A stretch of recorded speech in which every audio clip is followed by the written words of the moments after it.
Ако още правиш така тяга, запази това видео. Сега ще обясня как да направиш хубава техника и хубаво седалище. Тук основни грешки. Кога хора клякат и вместо да дават таза назад, клякат, колена идват напред и натоварват предно бедро.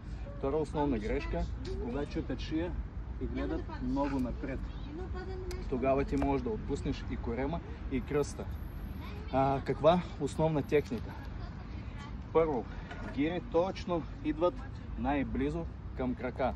Второ, ние тук не клякаме, а даваме таза назад, максимално колкото можем. И трето, не гледаме напред, а тук е една права линия. Сега ще показвам точна техника. Да, и четвърто, с пети хубаво натискайте на пода.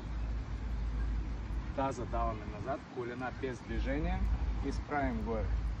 Без чупки в шия, тук е равно, стегнат корема, долу вдишане, горе издишане. Още едно. Ако правиш така, ще направиш много хубаво стегнато седалище.